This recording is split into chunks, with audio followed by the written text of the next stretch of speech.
and welcome back to ETV Power Women.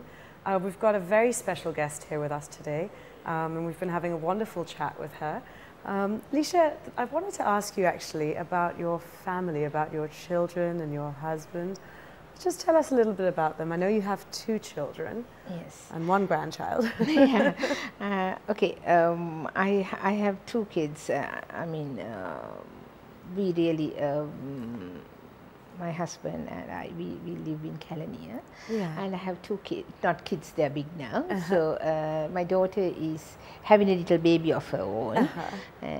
She's very sweet. Like I sometimes wonder whether I'm going to miss all her little baby stage, because I don't really have that much time to spend on it. But even with my children, I did not have that. My parents actually looked after my children most of the time. Yeah. My daughter is a law graduate, Right. and my son is an undergraduate at the moment. He's doing his finals next year. Okay. My little granddaughter goes to school. She's in the Montessori. Does she take after you, your granddaughter? That's what my daughter says, Yeah. but I think she's very cute. Like, I mean, my daughter is very pretty. Yeah. This one is somewhat like her, but fairer. Right. So I think it's sort of she's, I wouldn't say she's prettier than my daughter, but she's very sweet. Yeah. Okay, we all live in Colombo, like Yeah. we live in California, and I try to see her at least once a day, but Yeah. sometimes it's difficult. Yeah, I can imagine with your Yes. workload. And both my children are doing law, so everybody's asking whether the whole family is headed towards law. It's like a hereditary sort of thing. Everyone's kind of.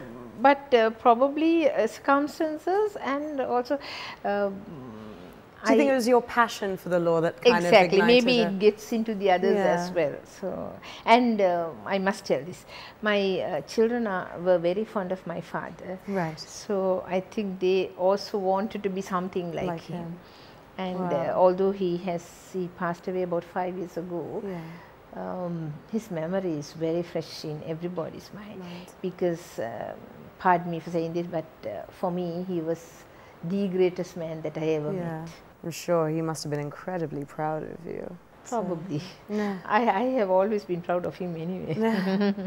And I understand your husband is a doctor, right? Okay, nowadays I hardly get any time With your to sort of, but anyway, as I told you a little while ago, we got to make time. So I think like going out for something, and it's a tough time at the moment because we are all very busy.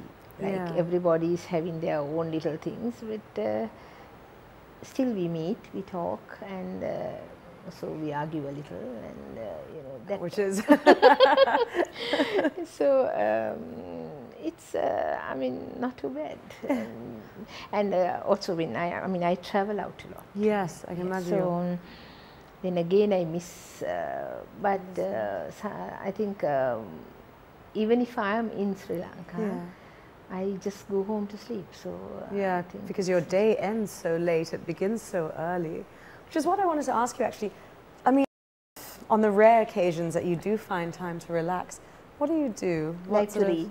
Yeah. I really like to read very much, and I like reading biographies, especially.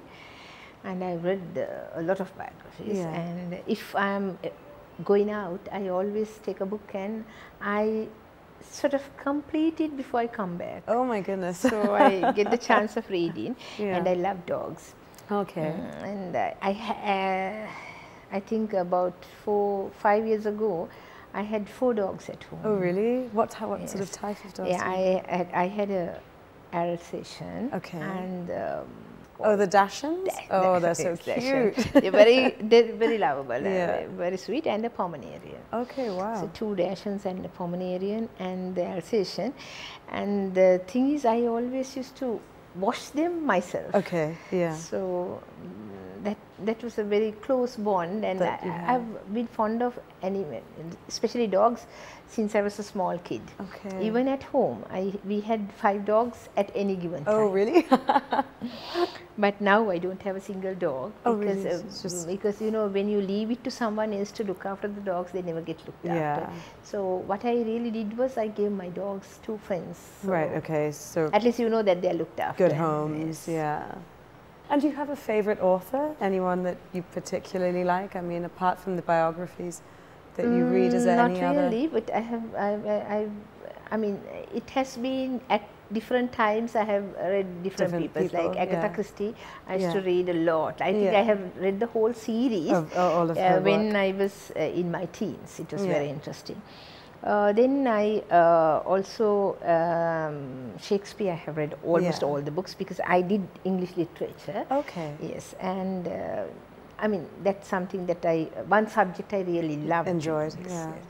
Because I suppose because of the reading, and apart from that, I used to take like Perry Mason books and you know, that kind of thing. I'm not very much into an author. Yeah, it just depends. Yes, spends time. But nowadays I don't read any of those books. But just I like to read the biographies. And do you have, Leisha, do you have like a sort of motto or personal philosophy, something that you try and live by? Would you say that you have like an...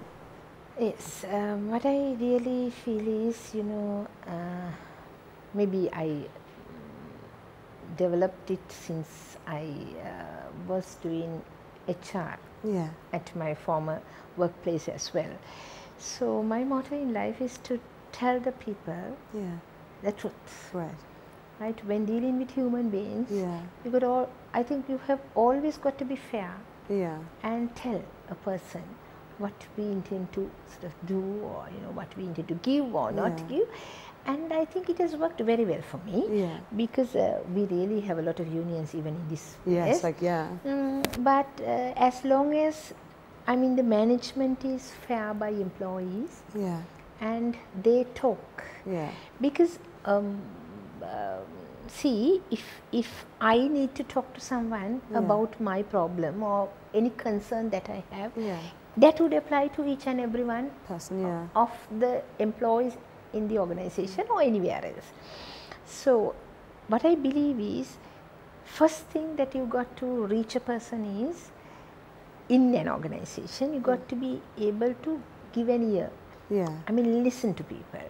So if they can express their concerns and at least share their problems, half the battle is won. Because if you really try to keep the employees away from the management, then only the problems start. That I think would apply to even the universities, you know, wherever there is. So the basic thing that I believe in and I actually practice is that allow people to talk, express their views, and you may not be able to give them everything that they want, but at least give a hearing and do whatever is possible, but not to the extent that they would want. But they strike a balance, and then it is normally, I mean, extraordinary situations are there, but on a normal situation, it helps. Wonderful. Well, that's a great sort of motto. Well, a great philosophy to have. Because in my own mind, I always, that is what I always tell my office people also. When I'm on this side of the table, I always put myself on the other side. And I always think, would I like this to be done to me? I mean, if I don't like it, the other person is also not going to like it. Then it becomes sort of, you know, I mean, you think of it in the way that you would think. How it would apply to me. How it would apply to me. And then normally you don't get to a situation where you're unreasonable. Put yourself in another man's shoes and walk in them, and then... and then I mean, you'll know, how to sort of deal with it. Well, we've got to take another little break, but when we come back, I'm going to put you on the spot and ask you our dreaded 10 questions. Which actually, they're quite easy, so I don't think you'll have a problem with them at all. I'll try not to have a problem. Okay, thank you. So we'll be back with the dreaded 10 after this short break, so don't go anywhere. We'll see you soon.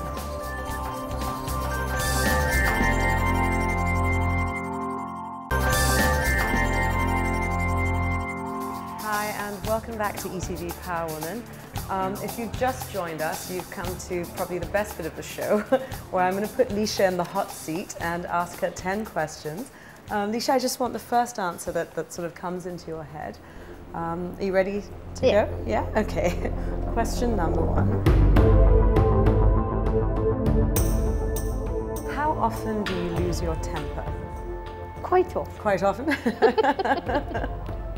But I try to keep it under control, but quite often. Where do you go to find true peace? I am a Buddhist, so I go to temple. Yeah. What's your stand on divorce? If two people can't live together, I feel it's best that they separate. Yeah. But if there are issues in the marriage, like children, I honestly feel that both parents have got to work towards coming to a compromise and try once more or twice more. If you were still practicing law, would you ever defend a rapist? Okay, being a lawyer, you're supposed to defend your client. Yeah. But of course, we have the option of accepting or not accepting.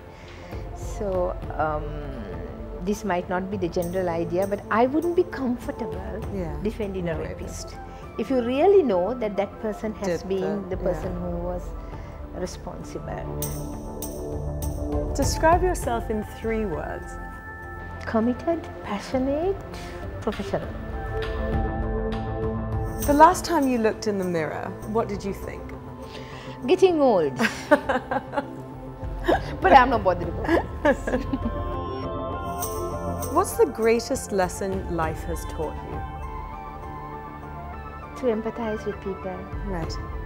And always look down rather than look up. Right. Because this is something that I always say. If you're feeling sort of disgruntled about something, if you look up and see other people who are better off, you might get into depression. Right. So my motto is always look down and see what suffering is, so that you'll be happy of what you are. What career other than your own would you like to have tried? If you could have picked anything else. Difficult question, but probably counseling. Yeah? Yeah, I like to counsel, so probably that one. If you realized the world was going to end tomorrow, what would you do? Okay, I don't think I'll do anything because on a day-to-day basis, I do what I feel is correct. Right. So in the 11th hour, if something is going to happen tomorrow, I might not do something different. I'll continue what I'm doing. Okay, and so the last question, Leisha, what would you do free of charge? So you presume that I charge, is it? If you had to do something. Okay, right. I would do, I like doing social service. Right. And I mean, if I got to help someone, I would just do it. Like, even in my profession, I have done that. I did a lot of maintenance cases, but I never charged them because I always appeared for the female, and they did not have money. So, given the chance again, I would do that free. But in my day-to-day life, I still would do things free to help the old, the underprivileged, and children. Leisha, thank you so much for being here. It's been really, really wonderful having you here. I've enjoyed it. Thank you too. Thank you so much. I know how busy you are, so I'm exceptionally grateful that you managed to find some time for us. Thank you for asking me to come. Thanks a lot. Well, it's been wonderful, and I'm sure everyone at home has enjoyed it. So don't forget, next week we'll have another guest. If you want to know more about our guests or just know more about the program, you can always log on to our website. It's www.etvpowerwomen.blogspot.com. So log on to that anytime you like. And we will see you again with another special guest next week. So until then, goodbye.